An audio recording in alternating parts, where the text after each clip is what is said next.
This is Frankie Drinks, and this is Sticks and Sips, and this is the rabbit hole episode. So I'm glad you guys are tuned in. Look at who I got, man. Look at who I got. Hey, what's going on, Frankie?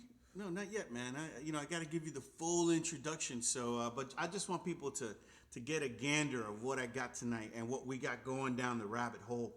But first, like all great Sticks and Sips, this episode, if you hashtag Sticks and Sips and share your favorite moments with us, we got 5 extra special gifts that we're giving out. So make sure you get your hashtag Sticks and Sips favorite moments, favorite memories, favorite interviews, favorite questions, whatever it was that you got inspired by, hashtag it, throw it up there. We're going to reach out to the 5 best moments. 5 people, 5. So with that, let's see what's on the menu because this is a Drew Estate virtual happy hour. What's a happy hour without a cocktail, Frankie? Man, we're doing a Oaxacan paloma. So this is a riff on a classic tequila cocktail. And we'll be preparing it. I got a simple way. We got a great recipe up on there for you. And we'll talk about that in a second. We have some amazing sips with Montelobos Espadin and Del Maguey's Vida Espadin as well. And the moment you've been waiting for, my special guest to go down the rabbit hole is my man, Joey Drew. Man, everybody's been pounding us every episode. When you going to do a Mezcal episode? When you going to do a Mezcal episode? Well, here it is, people. We're here to tell you all about Mezcal and get you on your journey down the rabbit hole. Now, So I don't want to give away the cigar of the night, but I think some people already got a view of it. So, listen. We'll be talking about what Joey's recommended you start your pairing with. But listen, it's all part, and the theme tonight is Journey, right? Journey, not the band, not Steve Perry, not on Arnel Pineda. The Journey. Yeah, don't stop believing.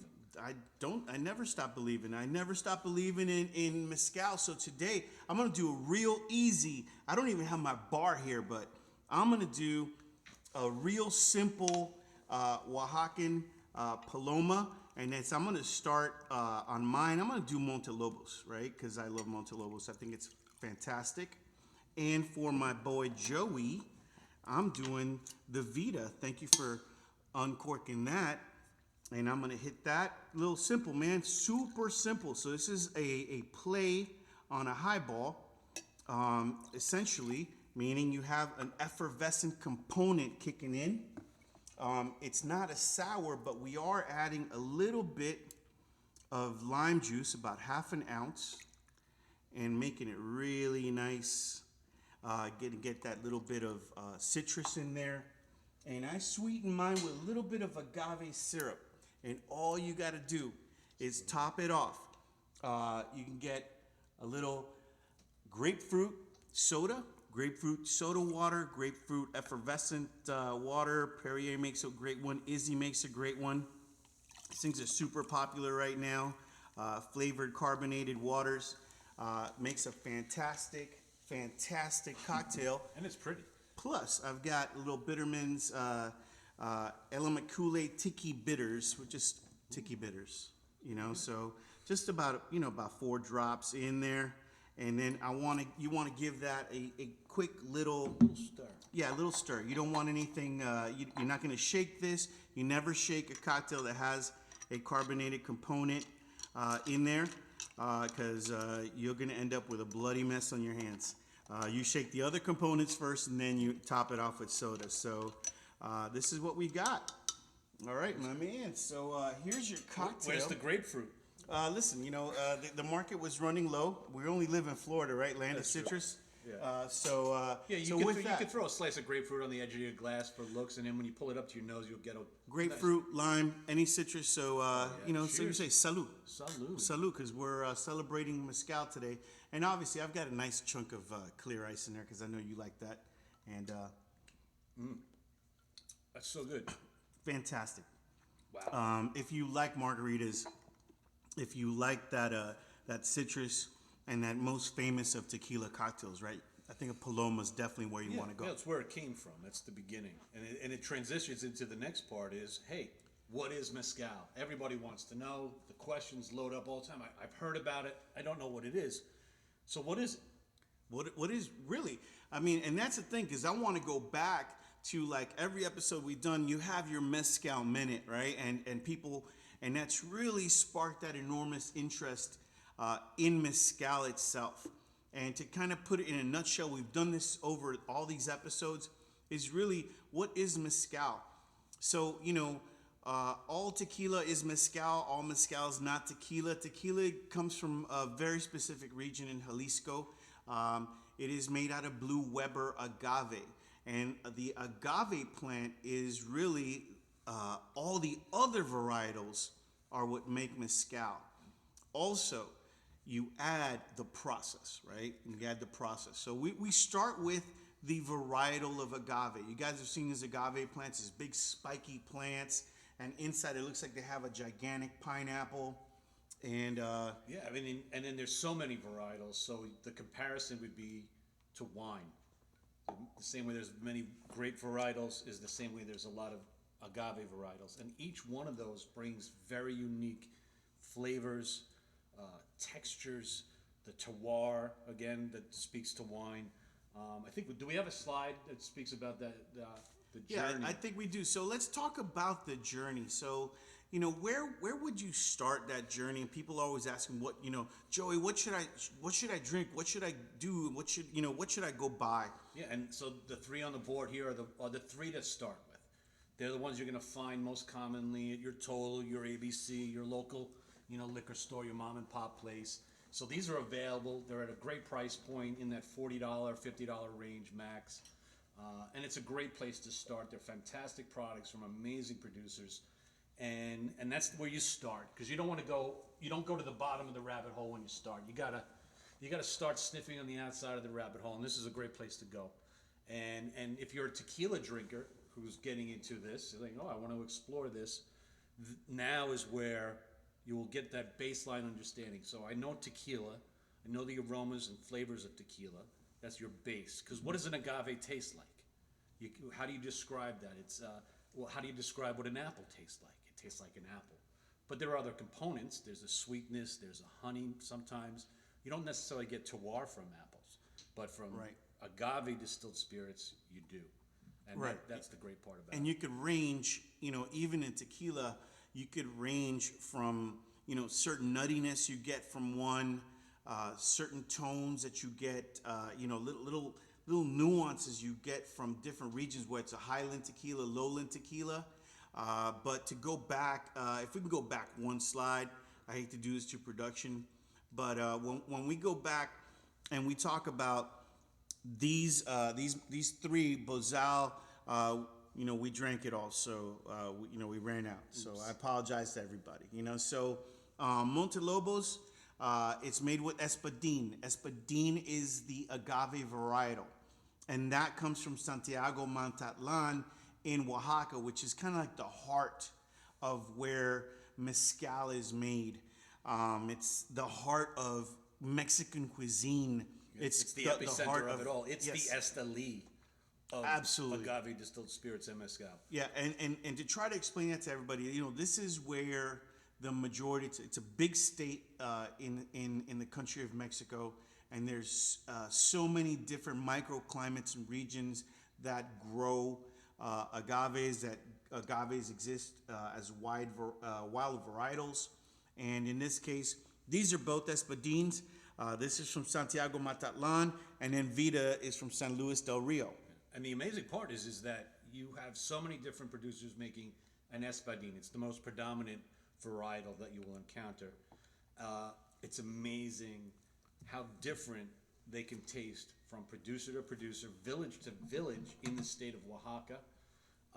And that's part of this amazing journey of flavor from the process. So the flavor is the next component. So flavor, always you'll see, if you read any articles on it, it's the smoky cousin of tequila. And you can, as you go down the rabbit hole further, you kind of turn your nose up at that. But it's the start. That's where you will start. That's what you will encounter first, is that light smokiness. Some people will say, "Oh, is it like a Scotch?" Not so much. Scotch peaty smoke has a very unique smell to it, an aroma. The smokiness of mezcal is very, very different. It's smoky in a your house burned down sort of way, and the fire department put it out, and there's that wet, smoldering smoke that predominates. I love that description, because the bottom line is you get to, and we'll get to the process shortly. And you'll understand how the smoke gets in there. It's in the cooking process, and though we've got like two, what I call entry level to the rabbit hole. Yep. They're both different from each other, and that's extremely. a wonderful thing. They're both from Oaxaca. Santiago to San Luis is not too far from each other. The process affects the flavor, and it emulates the tobacco, our tobacco world, almost identically. And there you get into the production process and how that affects flavor, and how we move into the others. But before we do that, let's talk a little bit about agave harvesting, because I think when we talk about tobacco, we're talking about how we harvest that It's an tobacco. agricultural product, first and foremost. I mean, that's what we're in this game for. We're making an agricultural product that's going to sit on your shelf. It's going to sit in a box of cigars. So with the harvesting, so one of these plants, unlike other spirits that you encounter, especially the brown spirits of the world, you grow a crop, you harvest it, you do all of the production techniques to then put it in a barrel, and then you wait. And you wait, and you wait. 2 years, 3 years, 10 years, 25 years. Completely the opposite when it comes to mezcal production. Mezcal production, the time is in the roots. The time is in the ground. 5 years, 10 years, 25 years before you can harvest the plant to then begin production on it. Right. And that's where all of those flavors, base note flavors, are emanating from that period of time in the roots, absorbing all the nutrients, absorbing that sunlight and the rain, and it's all just coming together in a piña. So a piña, when you harvest the agave, you can put the first slide up of production. So you can see this guy, he's got this huge, it's essentially a chaveta on a giant stick, but it's a massive one. And they chop off all the spiky leaves. And then what's left is a piña, and you can see the piñas on the right-hand side. And that's the agave. That's the heart of the agave plant. That's where it all takes place, right then and there. So the harvesting, you have to wait for these plants to mature. And again, they take place over years and decades in some cases. There's a lot of wild varietals. Right. And then there are some espadinas become more where they can actually plant more of them in a more annual cycle, so they can have more of them available to keep producing. Right. And the Espadina is going to come to ripeness somewhere between the 6, 8, 10-year range, so they can actually be predictive about their output. Yep. But still, it takes 6, 8, 10 years. We call growing seasons, just to make sure it comes to ripeness. You can't, if you harvest an agave that's not ripe, it will not ferment the right way. It may damage the rest of your stuff. So they really got to wait. Yep. And then you get into that process, and I would ask if we throw that slide up one more time. So when you're asking how the smoke comes in, This is here. the answer is it's a fire pit cooking. Yeah. So this is all. It's also like I think you'll throw these words like ancestral and artisanal. This is where the separation first occurs compared to tequila manufacturing. Tequila manufacturing, they will basically roast their agaves inside of giant ovens, and then obviously the higher output because of the Blue Weber. So in this case, open pits. Sometimes they're limed with limestone. They load the piñas in there, and then they have, tons of rock around there, and then they load wood on top of that, Right. light it all up. They'll cover that entire pile of piñas. With it'll be like a wet tarp, a wet burlap that goes on there, and it takes about 3 days just to get the fire going. Yep. You know, so it takes 3 days just to get that fire right before you start layering in. They throw in the rocks in, and they layer in the agave, and they layer in the burlap, And it's layer labor, in the it's dirt. labor intensive. It's people with their hands moving heavy things around to get to that point. And then, boom, they'll let it smolder out and smoke and cook for 5 days or more. And it depends on the agave varietal they're using. Some of these agaves are small, like a Tobola, which is a very small pina, or Espadin, which could be anywhere from 95 to 150 pounds sometimes for a pina. And then some of the other varietals go even much larger than that. So that's where the smoke first comes into play, and it maintains throughout the remainder of the process, which is really the real magical part of it. Is like how do you keep that going after now going to the next step, which is the fermentation, the mashing, the fermentation, the mashing, right? Just to mash. So once it's cooked, it sits out there for a couple days. Then they start to break it up, and sometimes by hand, and sometimes it's assisted with different tools. Yeah. Also, next slide is it's got a great one. This is a great one. So you got this a horse or a mule pulling a ginormous, stone wheel to crush the agave, and you're crushing the agave up to break it down into its fibers, and you're crushing it all up, and so that Tahona will weigh 1,000 pounds or more. So you need a heavy farm animal to pull that sucker around to crush it up, and that'll take the better part of a day to crush up a full production run of to load up your vats, and then from there you take all of that crushed up agave, load it into 9 times out of 10. I think they use pine vats is the most common. Pine vats or whatever are the most common. Oak, and it's again open air fermentation. So it's live, it's natural. They don't introduce anything else. It will happen naturally, and that'll take another week or more, sometimes 2 weeks. It depends on the natural yeast that are existing in the atmosphere at the given time. So if you're wondering, how does that differ from like whiskey? Well, there's a certain yeast formula that gets introduced to whiskey once it comes out the mash to maintain that consistency. So will there be slight changes from season to season? Absolutely, because of the wild yeast that exists in the atmosphere. It's similar in a way to tobacco, because in the fermentation process of tobacco, you're not rushing it. It's happening naturally. You're controlling it as much as you can to then get to your next stage. So the next stage is the real fun part of mezcal production. That's the place where you're gonna think when you see the picture on the next slide, I'm going to drink something that came out of there. Yes, that's what you're going to do. You're going to drink something that comes out of these two types of stills. So you got a copper pot still, and you've got a clay pot still.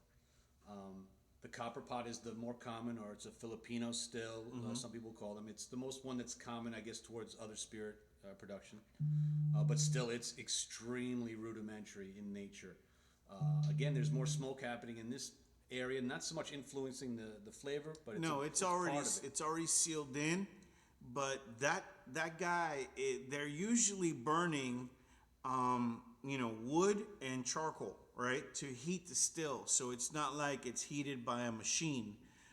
So that person's almost like a grill master. He's mastering that perfect temperature. He knows, when he's hit a certain temp. It needs more wood, it needs less wood, pull it out, put it in, just to get it to distill at the right temp, and then they go through that 2 times.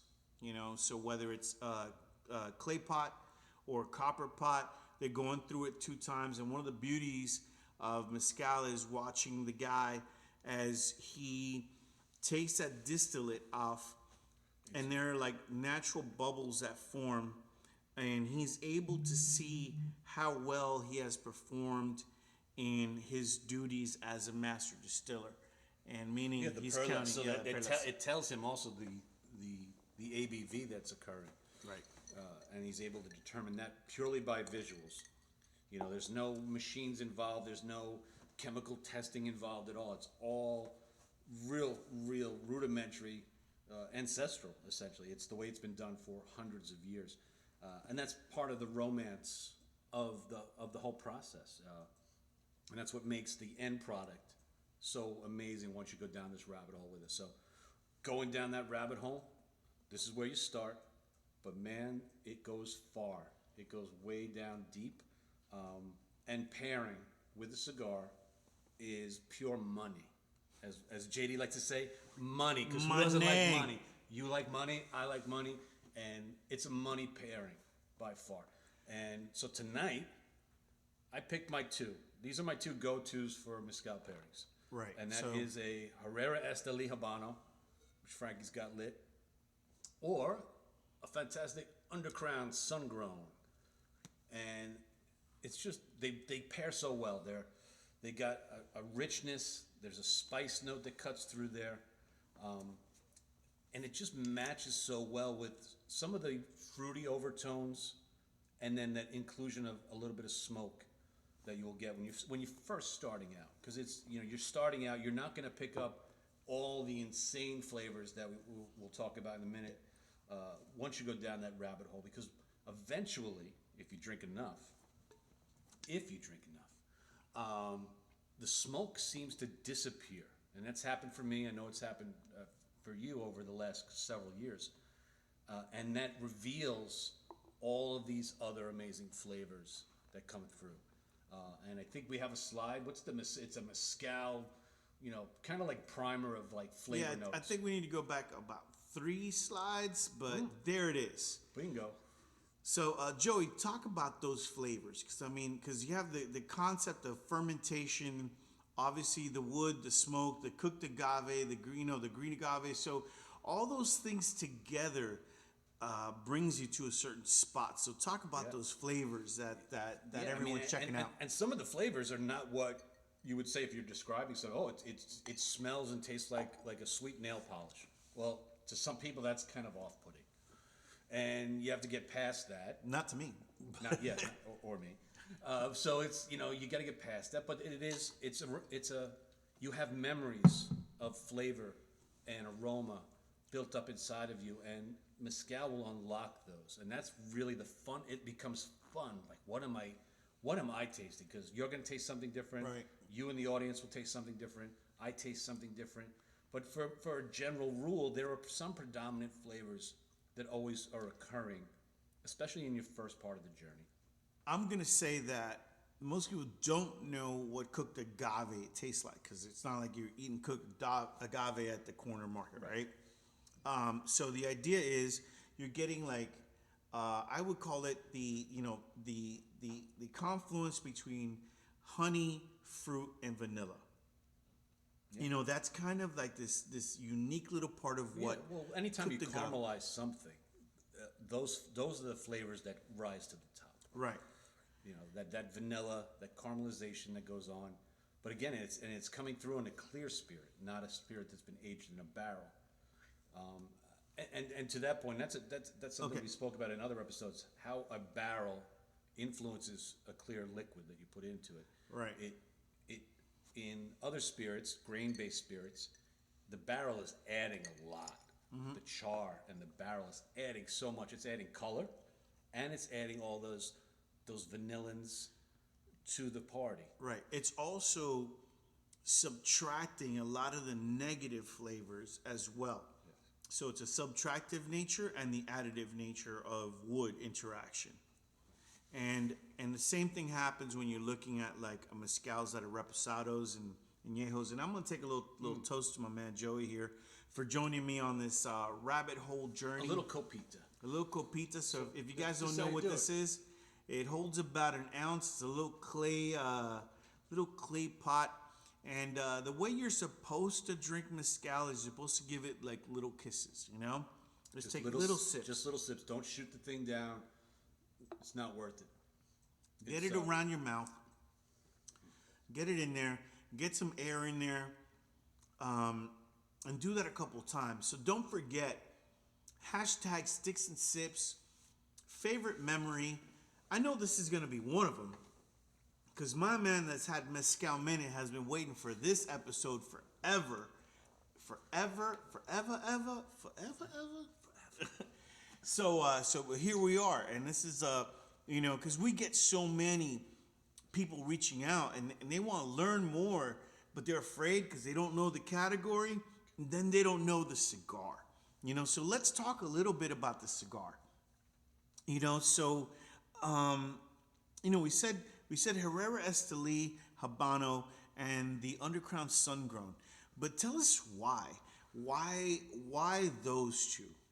These two, especially at the beginning, and especially for what I would say a simpler mezcal like we have here, is that it's not gonna blow you out of the water with conflicting flavors. These are flavors that really match each other really, really, really well. And that's what you ultimately want in a pairing. You want to be able to enjoy it. So to me, these two have always been the ones that I have enjoyed when I'm drinking mezcal. It all comes together, and it's a beautiful pairing. All of the flavors of the cigar aren't overwhelmed, and all the flavors of the mezcal aren't overwhelmed. They really, really complement each other so well. And that's what you want. You want to be able to enjoy the pairing, not be like, oh, what are these guys talking about? They're out of their minds. No, it tastes really good. So if you're thinking, all right, Drew Estate, we make a lot of Maduro cigars. I mean, we've got Liga, Undercrown Maduro, we've got the Brazilian Herrera. Those bring a lot of other, more richer, more intense flavors that don't necessarily match up well to the beginning of your journey. Later on in your journey, as you go further down the rabbit hole to different varietals that have more unctuous, more of that ripe fruit. I used your word. And everyone, what is unctuous? What does it mean? Does anybody know? Do you know? You hashtag us and say, hey, what does unctuous mean? Somebody hashtags define unctuous. I want to know. And I may throw you something because I'm not going to give it away right now. But I'll let people go on that Webster's.com. Yeah, let's see what they come up. But the idea, which I love, is the idea of when we talk about it, is keeping that cigar static and making your journey through mezcal dynamic. Meaning, try different mezcals and find the ones, but. I said if this wasn't your you go to what's our next level, I said Undercrown Shade has got to be the one that has everything you want, a little toned down, allowing you to experience the flavors. And I agree 100%.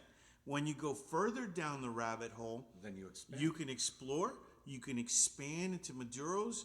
I'm a big fan of if you're gonna do a great reposado or a great añejo. Reposado means it's rested less than a year, and an añejo more than a year. Of a mezcal, and usually they're rested in brandy barrels. So it changes the dynamics completely. It makes it more like a cognac, and there you can start exploring different avenues. But before you go there. Start here. Gotta start here because it's like I said earlier.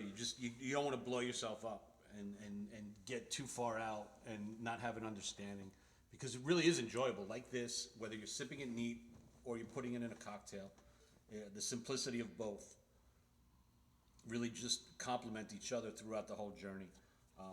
What I really like too about either the Sungrown or the Herrera is that tobacco spice note. That's the one part that really, really stands out throughout as you're sipping a mezcal neat and you're smoking your cigar. It just becomes so juicy, spicy. It just swirls around, and you get lost. And it's in the moment you're in. It's the time, and that's the whole thing. It's like I always talk about slowing down. Slow it down. You're smoking. Let's talk about that. Let's talk about slowing down. Yeah, because I think for mezcal, you need to slow down. Yeah, and with cigars too. You can't shoot it. Nope. Right? You should be sipping it, giving it little kisses, and in that, we've talked a lot about taking your time. Taking your time. So the whole thing. From the cigar point, take your time. You've waited, all day sometimes to light this sucker up. Take your time lighting it. Don't char the ever-loving hell out of the foot of the cigar, trying to get that thing blazed up because now you're gonna wreck it, man. You're gonna set it off wrong. You want your cigar to burn right, so just be slow with it. Same thing when you cut the head of the cigar. Slow, don't butcher the top of it, man. Just go at it, make sure you're doing it right, get just enough off, clip it, and then you're ready to roll. And same thing with mezcal. Pour it in the copita, and literally just those little kisses, those little sips, and just like, hey, you're not gonna power through your cigar like a maniac. No, you're gonna sit there and enjoy it, let it smolder, let that get lost in the smoke in the air. That's the romance of cigars, is just relaxing and getting lost in the moment, because it's special. You waited all day for it sometimes, and why rush through that? Enjoy it, and don't overanalyze it. You know, it's just it's the moment more than anything else. The cigar is bringing great flavor, and a great burn, a great draw, and then just let it go like the smoke that's trailing up, and that just becomes a greater experience. I mean, because that's what you want. You don't want to be sit there and go, oh, the cigar's not changing on me the first eighth of an inch. It's terrible. You know, no, get lost in the moment with your cigar. Get lost in the moment with your mezcal. Take that time. You know, listen, I'm grateful for this rabbit hole, because this is like one of the first times that during Six and Sips, I'm able to light up during the show, because I'm doing usually so much. So, and it is all about taking that time and place. I think that's another feature. You know, say, hey, you know, I smoked a freaking Herrera Esteli, and you know, I was trying to get it in the 30 minutes, you know, between that and this, and you're going like, no. It take your time, and in time and place. I had a great meal. It was filling, fantastic. What was that like when you had it on a Saturday afternoon? You know, and what was that experience like? And one of the beautiful things, you know, Joey, I'll share this with you. One of the great flavors that I get is juicy fruit gum. Oh, I love that one. You know, and there's that lingering mouth feel of when you were a kid and you just pop that juicy fruit, right? And it was like, and so it stays with you forever, right? It's in the memory bank. Right. Yeah. And what the fuck was that you were freaking like, you know, tasting? Passion fruit, motherfucker, right? Passion fruit, right? But it's like, it wasn't like a whole bunch of people should be, you know, like remembering passion fruit, you know, now, yes, but later, you know, I mean, so that's the reality. So, you know, as you're sipping a little bit of this, you know, you get that little bit, I call it juicy fruit flavor, and I love it, man, and I love it. So it activates on your palate. It really it activates it. You'll feel it going. It's like little sparkles going off, and that's really sweet. So that's, you know, you get that sweetness. Other flavors, honey is always there, which is really great. And then you get the terroir part, and that's always the other fun part, is like that stoniness. Like, when was the last time you licked a river rock? You know, I know some people out there have licked a river rock. You know, let me check my watch. Let's see what this is like. Oh, you know what wet cement smells like if you've ever worked with concrete or cement. You know what that smells like in the air. You get a little bit of that powder. Sometimes it blows up in your face, and it's underlying. It's not predominant, but it's laying there, part of the foundation of all the other flavors that are going on, and the ripe fruits, the overripe fruits. Overripe, you know, when you're talking about overripe, I mean, then this journey goes long and deep, you know, so that's why this episode is about the journey, you know. And Joey, tell me about your journey with mezcal. Where did it start, man? We know where it's ended. It's ended right here with me and you talking mezcal.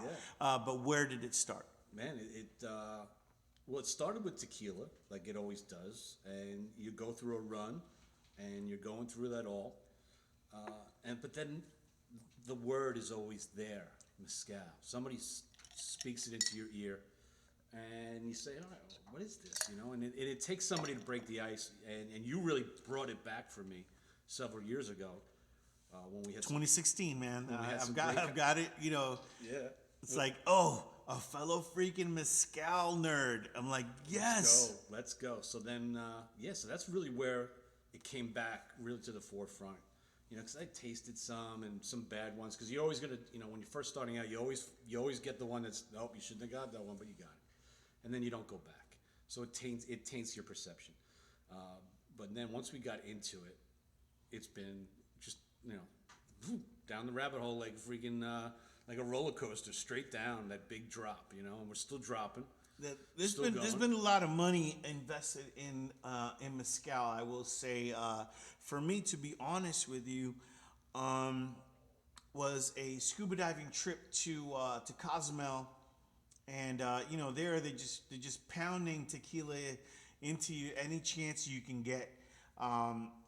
And I went to actually a really nice place, a really nice restaurant. And the guy said, "Would you like a margarita?" So I was thinking like frozen margarita. I'm like, not that I was a cocktail douche back then. I wasn't a cocktail douche. I hadn't got my degree yet. You were burgeoning. Yeah, I was budding. I was a budding cocktail douche. So I said, no, but I don't want anything frozen because the hotel's got a big ass machine and they're freaking doing them. And the guys, everywhere you go, someone's got like a blender. And if you're ever in San Francisco, you want the best freaking margarita, Tommy's, Bade Balam, these guys at Tommy's kill it. But if you don't want that frozen, you want a handshaken margarita, that's the way to go. And the guy says to me, "Do you want it with mezcal?"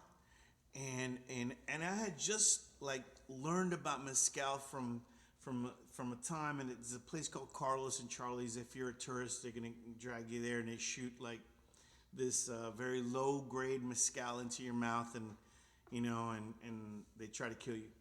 So, but I said, no, listen, I just was over here, and he said, no, we make wonderful mezcals, and he brought me a little copita, and I said, wow, that's fantastic. So he made me a handshaken, mezcal margarita, which was this place's spot, and it kind of stayed with me.